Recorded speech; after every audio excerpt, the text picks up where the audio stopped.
पूर्व काल में चित्रभानु नामक एक शिकारी था। जानवरों की हत्या करके वो अपने परिवार को पालता था। वो एक साहूकार का कर्जदार था, लेकिन उसका ऋण समय पर न चुका सका। क्रोधित साहूकार ने शिकारी को शिवमठ में बंदी बना लिया। संयोग से उस दिन शिवरात्रि थी। शिकारी ध्यानमग्न होकर शिव संबंधी धार्मिक बातें सुनता रहा।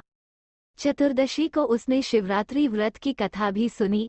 शाम होते ही साहूकार ने उसे अपने पास बुलाया और ऋण चुकाने के विषय में बात की। शिकारी अगले दिन सारा ऋण लौटा देने का वचन देकर बंधन से छूट गया। अपनी दिनचर्या की भांति वो जंगल में शिकार के लिए निकला, लेकिन दिन भर बंदी गृह में रहने के कारण भूख प्यास से व्याकुल था। शिकार खोजता हुआ वो बहुत दूर निकल गया। जब अंधकार हो गया तो उसने विचार किया कि रात जंगल में ही बितानी पड़ेगी।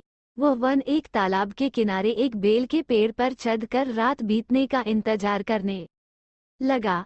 बिल वृक्ष के नीचे शिवलिंग था जो बिल्वपत्रों से ढका हुआ था। शिकारी को उसका पता न चला। पड़ाव बनाते समय उसने जो टहनियां तोड़ी वे संयोग से शिवलिंग पर गिरती चली गई। इस प्रकार दिन भर भूखे प्यासे शिकारी का व्रत भी हो गया और शिवलिंग पर बिल्वपत्र भी चढ़ गए। एक पहर रात्रि बीत जाने पर एक गर्भिणी हिरणी तालाब पर पानी पीने पहुंची। शिकारी ने धनुष पर तीर चढ़ाकर ज्यों ही प्रत्यंचा खींची, हिरणी बोली, मैं गर्भिणी हूँ, शीघ्र ही प्रसव करूंगी। तुम एक साथ दो जीवों की हत्या करोगे, जो ठीक नहीं है। मैं बच्चे को जन्म देकर शीघ्र ही तुम्हारे समक्ष प्रस्तुत हो जाऊंगी, तब मार लेना। शिकारी ने प्रत्यंचा ढीली कर दी और हिरणी जंगली झाड़ियों में लुप्त हो गई।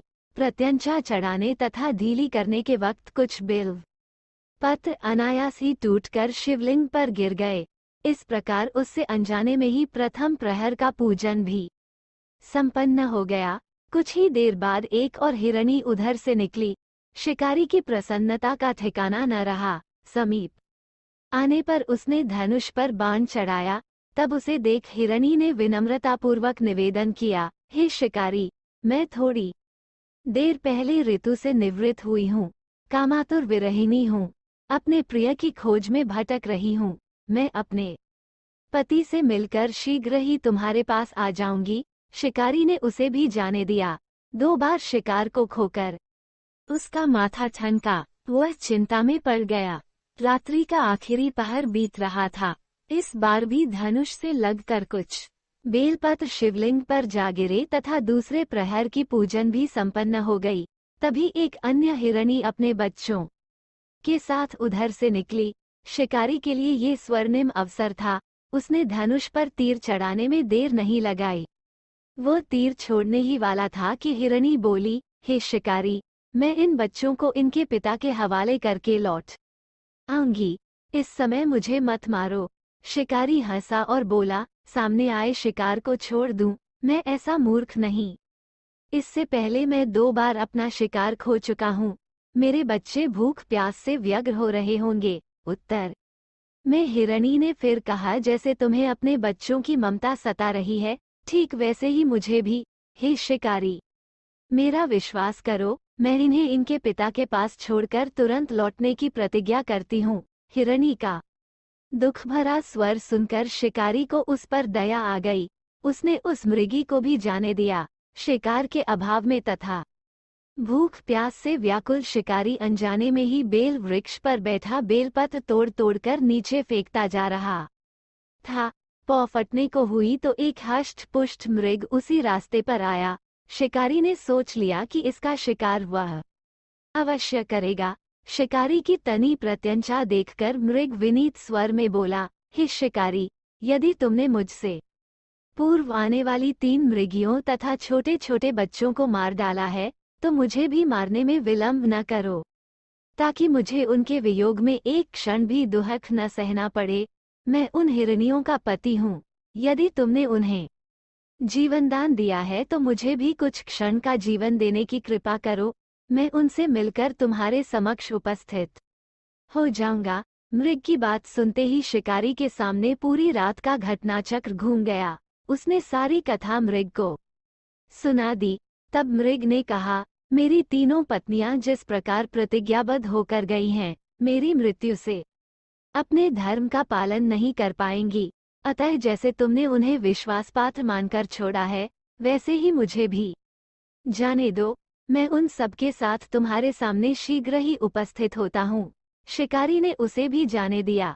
इस प्रकार प्रातः होवाई, उपवास, रात्रि जागरण तथा शिवलिंग पर बेलपत्र चढ़ने से अनजाने में ही पर शिवरात्रि की पूजा पूर्ण हो गई। पर अनजाने में ही की हुई पूजन का परिणाम उसे तत्काल मिला। शिकारी का हिंसक हृदय निर्मल हो गया, उसमें भगवद शक्ति का वास हो गया। थोड़ी ही देर बाद वह मृग सपरिवार शिकारी के समक्ष उपस्थित हो गया ताकि वो उनका शिकार कर सके, किंतु जंगली पशुओं की ऐसी सत्यता, सात्विकता एवं सामूहिक प्रेम भावना देखकर शिकारी को बड़ी ग्लानि हुई। उसने मृग परिवार को जीवनदान दे दिया। अनजाने में शिवरात्रि के व्रत का पालन करने पर भी शिकारी को मोक्ष की प्राप्ति हुई। जब मृत्यु काल में यमदूत उसके जीव को ले जाने आए तो शिवगणों ने उन्हें वापस भेज दिया तथा शिकारी को शिवलोक ले गए। शिवजी की कृपा से ही अपने इस जन्म में राजा चित्रभानु अपने पिछले जन्म को याद रख पाए तथा महाशिवरात्रि के महत्व को जानकर उसका अगले जन्म में भी पालन कर पाए। शिव कथा का ये है संदेश। शिकारी की कथानुसार महादेव तो अनजाने में किए गए व्रत का भी फल दे देते हैं, पर वास्तव में महादेव शिकारी की दया भाव से प्रसन्न हुए। अपने परिवार के कष्ट का ध्यान होते हुए भी शिकारी ने मृग परिवार को जाने दिया। ये करुणा ही वस्तुतः उस शिकारी को उन पंडित एवं पुजारियों से उत्कृष्ट बना देती है जो कि सिर्फ रात्रि जागरण, उपवास एवं दूध, दही, बेलपत्र आदि द्वारा शिव को प्रसन्न कर लेना चाहते हैं। इस कथा में सबसे महत्वपूर्ण बात यह है कि इस कथा में अनजाने में हुए पूजन पर विशेष बल दिया गया है। इसका अर्थ यह नहीं है कि शिव किसी भी प्रकार से किए गए पूजन को स्वीकार कर लेते हैं अथवा भोलेनाथ जाने या अनजाने में हुए पूजन में भेद नहीं कर सकते हैं। वास्तव में वह शिकारी शिव पूजन नहीं कर रहा था। इसका अर्थ ये भी हुआ कि वो किसी तरह के किसी फल की कामना भी नहीं कर रहा था। उसने मृग परिवार को समय एवं जीवन दान दिया जो कि शिव पूजन के समान है। शिव का अर्थ ही कल्याण होता है। उन निरीह प्राणियों का कल्याण करने के कारण ही वो शिव तत्व को जान पाया तथा उसका शिव से साक्षात्कार हुआ। परोपकार करने के लिए महाशिवरात्रि का दिवस होना भी आवश्यक नहीं है। पुराण में 4 प्रकार के शिवरात्रि पूजन का वर्णन है। मासिक शिवरात्रि, प्रथम आदि शिवरात्रि तथा महाशिवरात्रि। पुराण वर्णित अंतिम शिवरात्रि है नित्य शिवरात्रि। वस्तुतः प्रत्येक रात्रि ही शिवरात्रि है अगर हम उन परम कल्याणकारी आशुतोष भगवान में स्वयं को लीन कर दें तथा कल्याण मार्ग का अनुसरण करें। वही शिवरात्रि का सच्चा व्रत